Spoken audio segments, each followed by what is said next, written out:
আমি কত কষ্ট করে শরবতটা বানাই আনছি তোমাকে খাওয়ানোর জন্য, আর তুমি শরবতটা আমার গায়ে মেরছো। গুষ্টি মারি তোর যত্নে। তোর মতো বেকার স্বামীর যত্ন আমার দরকার নাই। লজ্জা করে না? বইয়ের ইনকামে বসে বসে ঘরে গিলিস, কিভাবে গিলিস আমাকে বলতে পারিস? বৌমা, স্বামীর সাথে এইভাবে কথা বলে আল্লাহ নারাজ হয়। আমার ইনকামের টাকায় খেয়ে আমাকে জ্ঞান দিতে আসবেন না। এটা জ্ঞান না। আর তাছাড়া তুমি ফয়সালের সাথে এইভাবে কথা কইতাছো কেন? ফয়সালের চাকরি গেছে 6 মাস, আর তুমি 2 মাস ধরে চাকরি করে খাওয়াইতেছো। তাছাড়া ফয়সাল তো চাকরি যাওয়ার আগে ওই ইনকাম করে সংসার চালাইছে, আর তোমার মা ভাইরও খরচ দিছে।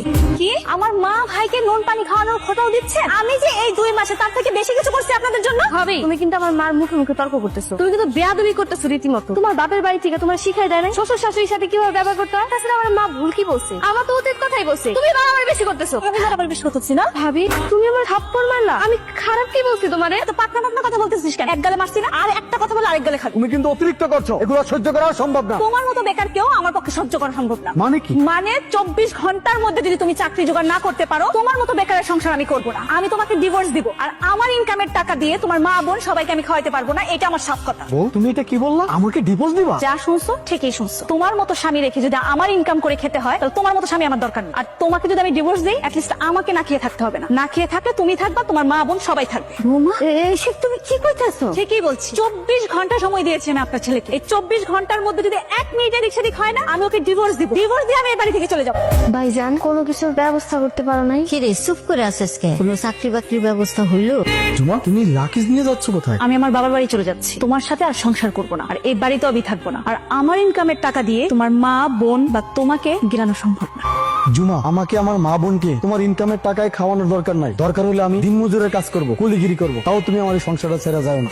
আমার জবের না একটা স্ট্যাটাস আছে, আর এই স্ট্যাটাসের সাথে কোনো দিনমজুর বা রিক্সাওয়ালা যায় না। বৌমা, তোমার আল্লাহর দোহাই লাগে, তুমি এই সংসারটা নষ্ট করো না বৌমা। আমি তোমার কাছে হাত জোর করে কইতেছি, আমি তোমার মায়ের মতো, তুমি আমার কথাটা রাখো বৌমা। ভাবি, তুমি আমাকে উপরে রাগ করে থাকো না। আমাদের সবাই ছেড়ে তুমি চলে যাও না। কোথায় যাও? প্লিজ, আমার এই সংসার ছেড়ে তুমি যাও না। তুমি তো জানো আমি তোমাকে কত ভালোবাসি। আমার যখন চাকরি ছিল তখন তোমাকে আমি মাথায় করে রাখছি, আমার আবার চাকরি হবে, আমি তোমার সকল আশা স্বপ্ন পূরণ করবো। তবু তুমি আমার এই সংসারটা ছেড়ে যেও না।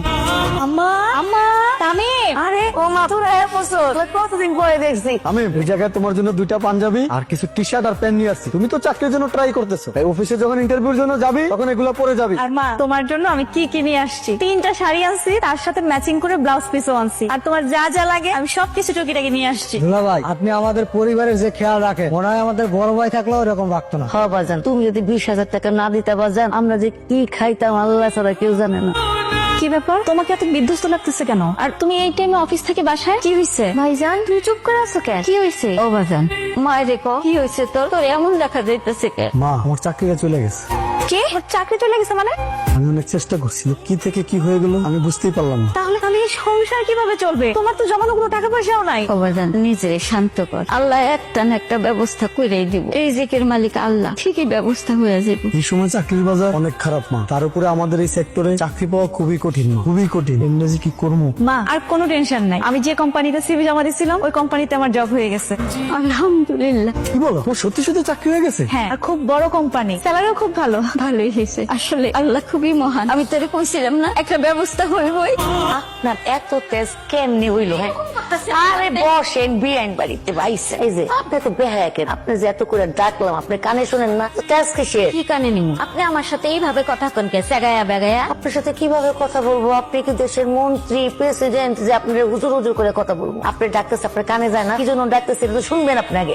কি কইবেন কোন? আপনি যদি কিছু মনে না করেন, আমার পাউডার একটু টিপ্পা দেন, অনেক ব্যথা। কি কইলেন আবার কোন? তো পাউডার টিপ্পা দিতে কইছি, আরো জোরে কমু। পাউডার টিপ্পা দেন। আমি টিপব আপনার পা? ও, আপনি টিপবেন তো মাইসে টিপবো? আমার মায়ের কামাই তো আপনি রাখান, তো আপনি করবেন না কে করবো? আপনি যে কেমনে কইলেন আমি আপনার মায়ের শাশুড়ি, আর আপনি কইতেছেন যে আপনি পা টিপ্পা দিমু? তুই আইসোস মা, তোর শাশুড়ি যে এমন তেজ দেখলে কিন্তু মনে হয় না, মনে হয় একটা নিরীহ মানুষটা। তোর শাশুড়ির কইতাছি বাতের ব্যথাটা বাড়ছে, তুই পাউডার টিপ্পা দিতে এমন শুরু করছে কেন মা? পাটাই তো টিপতে বলছে, আর তো কিছু করতে বলে না।